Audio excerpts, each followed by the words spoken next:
हाँ, तो विद्यार्थियों, आज हम आपकी पाठ्य पुस्तक क्षितिज भाग 2 का पाठ 7 छाया मत छूना का अध्ययन करेंगे। ये गिरजा कुमार माथुर द्वारा लिखा गया पाठ है। पाठ के अध्ययन की श्रृंखला में सबसे पहले हम करेंगे कवि परिचय। कवि परिचय, जैसा कि हम जानते हैं कि गिरजा कुमार माथुर का जन्म सन 1918 ईस्वी में मध्य प्रदेश के गुना नामक स्थान पर हुआ था। मध्य प्रदेश के गुना नामक स्थान पर साधारण परिवार से संबंध होने के कारण इनकी कविताओं एवं नाटकों में सामान्य स्तर के जीवन का मर्मस्पर्शी वर्णन हुआ है। इन्होंने झांसी से एमए तथा एलएलबी की परीक्षा पास की थी। वे झांसी में रहकर भी आकाशवाणी से जुड़े रहे। इनकी मृत्यु सन 1994 ईस्वी में हुई। इसकी विशेषता है, सबसे पहली विशेषता क्या है कि माथुर जी 13 वर्ष की उम्र से ही कविता करने लगे थे। इनकी प्रमुख रचनाएं हैं नाश और निर्माण, ये कवि काव्य संग्रह है सब। धूप और धान, शिलापंख चमकीले, भीतरी नदी की यात्रा। नाटक भी लिखा है इन्होंने, जन्म कैद नाटक की रचना इन्होंने की थी। इसके अतिरिक्त नई कविता सीमाएं और संभावना नामक आलोचना ग्रंथ भी लिखा था। नई कविता, सीमाएं और संभावनाएं नामक आलोचना ग्रंथ भी। गिरजा कुमार माथुर एक भावुक कलाकार हैं। उनकी कविता में मानव की गहरी संवेदना प्रकट हुई है। इनकी कविताओं में सरलता, मधुरता, सौंदर्य और प्रेम के प्रति आकर्षण मौजूद है। ये एक प्रकृति प्रेमी कवि है। इनकी कविता में आंचलिक शब्दों का प्रयोग अधिक हुआ है, किंतु विदेशी शब्दों का प्रयोग भी पर्याप्त मात्रा में। ये कवि का परिचय था। इसके बाद में आता है कविता का सार। कविता का सारांश, ये जो कविता आपकी पाठ्य पुस्तक में संकलित की गई है, छाया मत छूना, इसका सारांश, इसका प्रतिपाद्य। छाया मत छूना कविता अतीत की स्मृतियों को भूलने, वर्तमान की समस्याओं का सामना करने तथा भविष्य का निर्माण करने का संदेश देती है। अतीत की स्मृतियां जीवन की छाया है। जीवन के सत्य को छोड़कर उसकी छाया से भ्रमित होना जीवन की कठोर वास्तविकता से पलायन करना है। ऐसा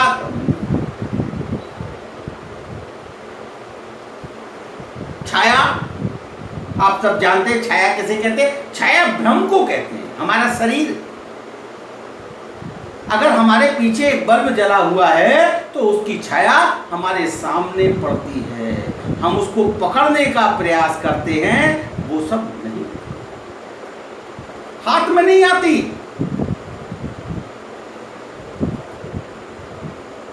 हमें बड़ा कष्ट होता है, तो बीती बातों को याद करने पर कष्ट होता है।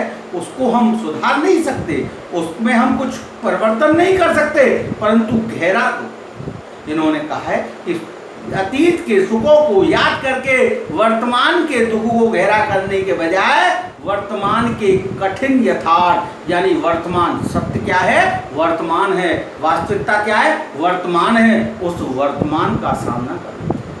पुरानी यादें और बड़े बड़े सपने जो पूरे नहीं हो सके, छाया के समान है।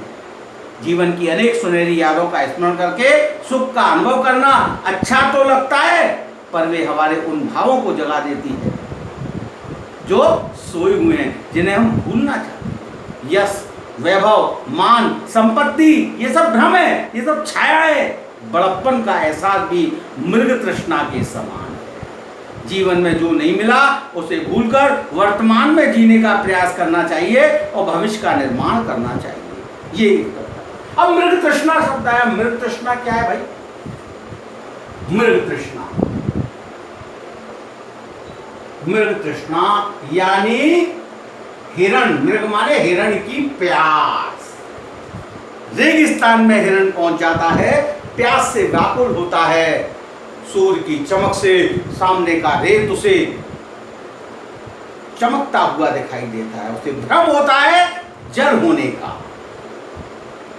रेगिस्तान की रेत की चमक के कारण उसे जल होने का भ्रम होता है। वो दौड़ता हुआ उस स्थान पर जाता है, वहां उसे जल ना मिलकर के वही रेत मिलता है, और आगे देखता है और आगे चमकती हुई रेत दिखाई देती है, जल जैसी प्रतीत होती है, और वो उसकी जल की तलाश में आगे बढ़ता चला जाता है, परंतु उसकी तृष्णा पूरी नहीं होती, उसकी प्यास पूरी नहीं होती, उसकी इच्छा पूरी नहीं होती, और वो जंग पूरे रेगिस्तान में जल की तलाश में भटकता रहता है। यही स्थिति मानव की कवि गिरजा कुमार माथुर ने छाया मत छूना के माध्यम से मृग तृष्णा। तो अब हम कविता का अध्ययन करेंगे। छाया मत छूना मन होगा दुख दूना, जीवन में है सुरंग सुधिया सुहानी, छवियों की चित्रगंध फैली मन भावनी। छाया मत छूना मन होगा दुख दूना, जीवन में है सुरंग सुधिया सुहावनी, छवियों की चित्रगंध फैली मन भावनी। तन सुगंध से रही बीत गई यामिनी, कुंतल के फूलों की याद बनी चांदनी। भूली सी एक छुअन बनता हर जीवन क्षण, भूली सी एक छुअन बनता हर जीवन क्षण। छाया मत छूना मन होगा दुख दूना। कवि कहता है छाया मत छूना। कवि मन को संबोधित करता है। यहाँ पर कवि मन को संबोधित करते हुए कहता है, हे मन तू छाया को मत छूना, अर्थात बीते समय के सुख में पलों को याद मत करना। सुख में नहीं, सुख में हो या दुख में, कोई भी कैसे भी बीते हुए पल हो, उनको याद मत करना, क्योंकि मन होगा दुख दूना। रे मन दुख दुगना हो जाएगा, क्योंकि इसको याद करने से, पुरानी स्मृतियों को याद करने से मन दुखी हो जाएगा, दुगना दुख मन को। जीवन में है सुरंग सुधियां सुहावनी। यह सच है कि जीवन में बहुत सी सुंदर सुंदर रंग बिरंगी व मीठी स्मृतियां छुपी हुई है, निहित है, जो तुम्हारे मन में केवल मनोनुकूल यानी तुम्हारे मन के अनुकूल या मन भावन यानी मन को अच्छे लगने वाले चित्रों को ही उभारती है, और साथ ही मन भावनी सुगंध भी फैल जाती है, माने मन को अच्छी लगने वाली सुगंध फैल जाती है, यानी उसका एहसास जीवित हो जाता है। जीवन में बहुत सुंदर सुंदर सुधियां माने यादें बसी हुई हैं, सुरंग गहरी गहरी यादें बसी हुई हैं, सुरंग की तरह। सुरंग शब्द का प्रयोग किया है कवि ने यहाँ पर। जीवन में सुरंग है, सुधियां सुहानी, सुहानी सुधियां यानी यादें, अच्छी अच्छी यादों की सुरंग है, यानी तुम्हारे अंदर तक जड़ तक पुरानी यादें समाई हुई हैं। छवियों की चित्रगंध फैली, और उसकी जो वो साकार हैं, उसके जब चित्र सजीव होते हैं, मन में उनके चित्र बनते हैं, तो उसका एहसास प्रसन्नता देता है, उसकी मनभावनी सुगंध आज भी फैली हुई है। अर्थात कवि की प्रेसी का रूप रंग तो आकर्षक था ही, लेकिन उसके मादक तन की सुगंधी अब तो मन को मोहने लगी है।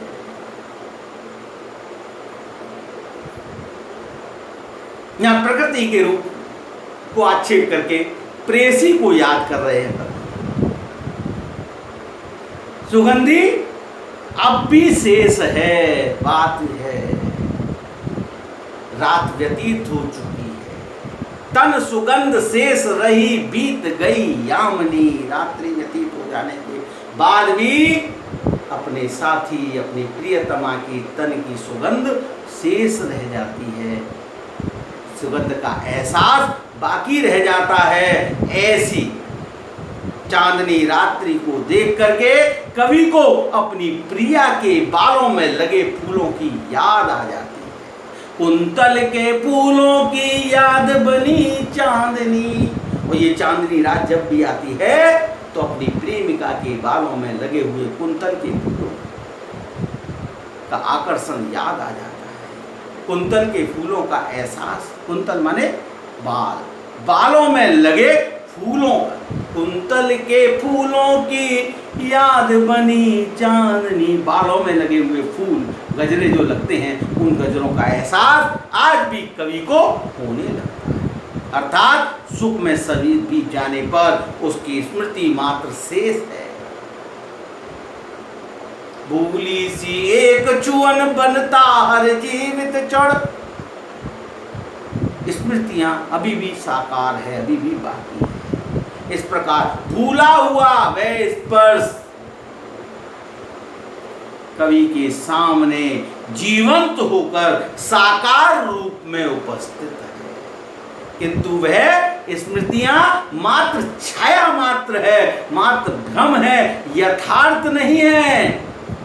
इसलिए इन स्मृति रूपी छाया को जीवन में जीकर मन में व्याप्त दुखों को दुगना मत करना। इस स्मृति रूपी छाया को जीवन में याद करने से मन में दुगना दुख होगा। इसलिए कवि कहता है कि इससे बचना, छाया मत छूना। अगर छाया को छुओगे, बीती बातों को याद करोगे तो दुगना कष्ट होगा। यहां पर छाया शब्द का प्रयोग स्मृति के लिए कहा है, यादों के लिए कहा गया है, पुरानी यादों। मना करता है छूने के लिए, क्योंकि यादें छूने से हम कर कुछ नहीं पाते, जीवन में कष्ट होता है, दुख होता है, तकलीफ होती है, पिछली बातें हमें याद आती हैं। इसलिए कवि उस छाया को छूने के लिए मना करता है। अगला देखते हैं हम। यश है ना वैभव है, मान है न सरमाया। यश है या न वैभव है, मान है न सरमाया। जितना ही दौड़ा तू उतना ही भरमाया। यश है या न वैभव है, मान है न सरमाया। जितना ही दौड़ा तू उतना ही भरमाया। प्रभुता का शरण बिंब केवल मृग तृष्णा है। प्रभुता का शरण बिंब केवल मृग तृष्णा है। हर चंद्रिका में छिपी एक रात कृष्णा है। हर चंद्रिका में छिपी एक रात कृष्णा है। जो है यथार्थ कठिन उसका तू कर पूजन। जो है यथार्थ कठिन उसका तू कर पूजन। छाया मत छूना मन होगा दुख दूना। छाया मत छूना मन होगा दुख दूना।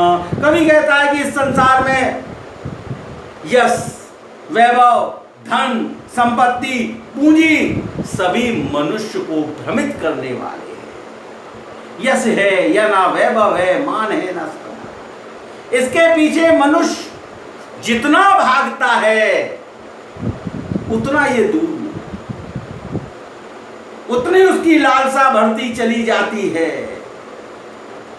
उतना ही अधिक भ्रम में पड़ता चला जाता है जितना उसके पीछे भागता है।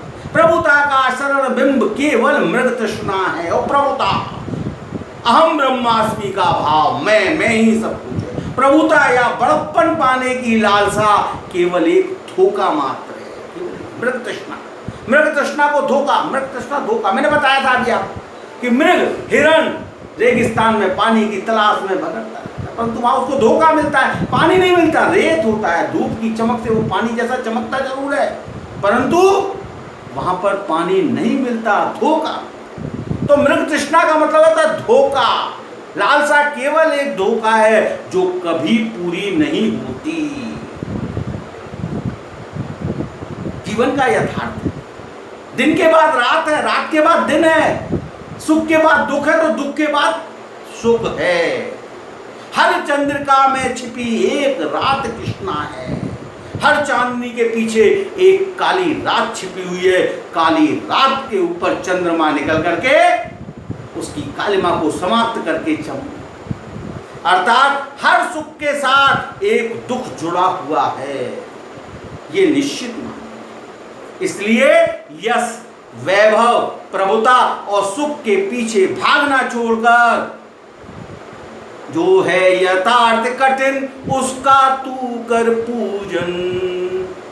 अर्थात यश, वैभव, प्रभुता, सुख ये सब मिथ्या है, वास्तविकता नहीं है, भ्रम है। इनके पीछे भागना छोड़ करके जीवन के कठोर सत्यों का सामना कर, उसका तू वरण कर, उसका तू पूजन कर, यथार्थ को स्वीकार करके सिरोधार्य करके जीवन बिता।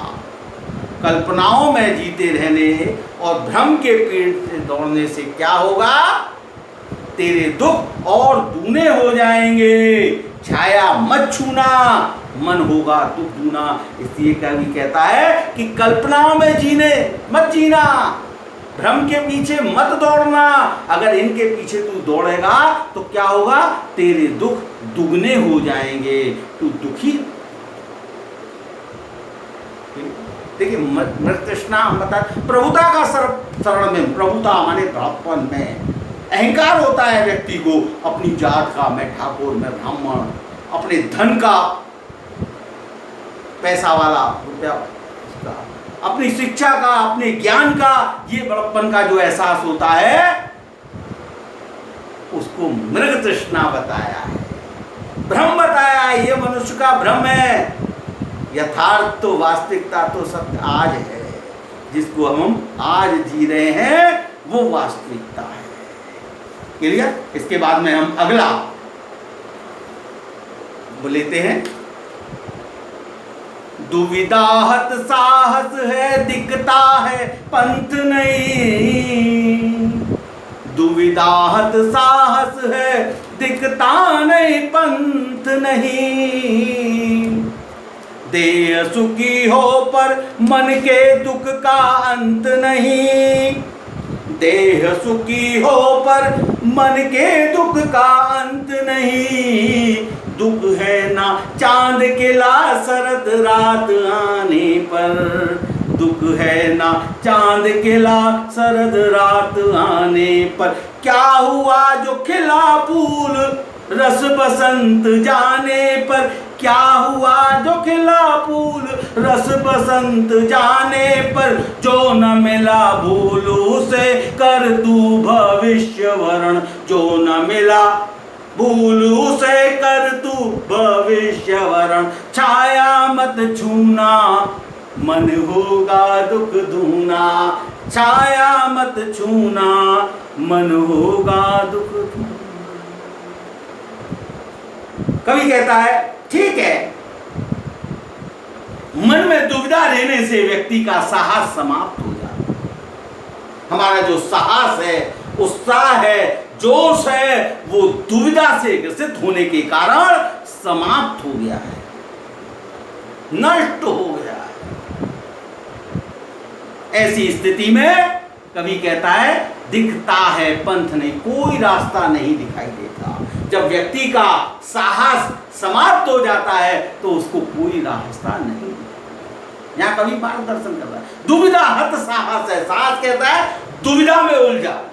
दुविधा के कारण, भ्रम और यथार्थ के बीच की जो दुविधा है, बीते हुए सुख और वर्तमान के परिवेश की जो दुविधा है, उस दुविधा के कारण क्या हुआ है? व्यक्ति का साहस नष्ट हो गया है, समाप्त हो गया है, उसे कोई रास्ता नहीं दिखाई देता। देह सुखी हो पर मन के दुख का अंत नहीं। शरीर शारीरिक रूप से हम सुख हो सकते हैं, भले ही हमारा शरीर सुखी हो, परंतु मन में अनेक प्रकार के दुख भरे। मन की लालसा का अंत नहीं होता। मन लुच्चा मन लालची, मन चंचल है, चक्री के समान है। सूरदास जी ने भी कहा, गोपियों ने कहा,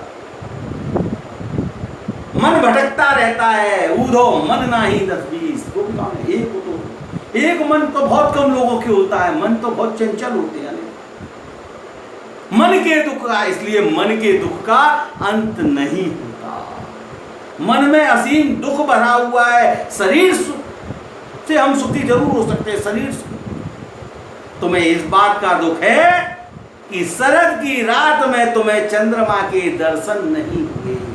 दुख है ना चांद खिला शरद रात, शरद की रात आने पर भी चंद्रमा नहीं खिला। यानी कवि की जो आकांक्षा थी, कवि की जो मनोकामना थी, वो वक्त आने पर पूर्ण नहीं हुई, समय आने पर पूर्ण नहीं हुई।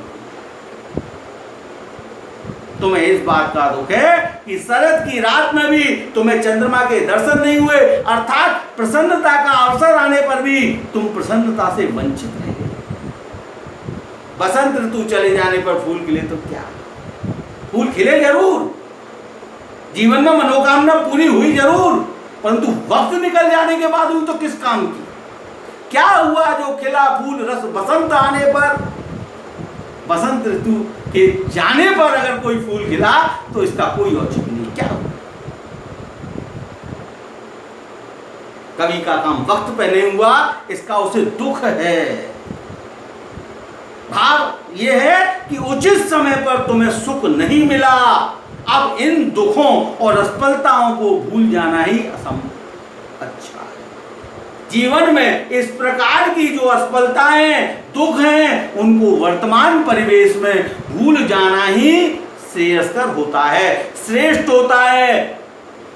जो न मिला भूलू से कर तू भविष्य वरण, जो तुझे नहीं मिला उसको भूल करके एक स्वर्णिम भविष्य का निर्माण कर, एक स्वर्णिम भविष्य का वर्ण कर, उसका चयन कर। अब तुम्हें अपने भविष्य को स्वीकार करके नई चुनौतियों को सामना करना पड़ेगा।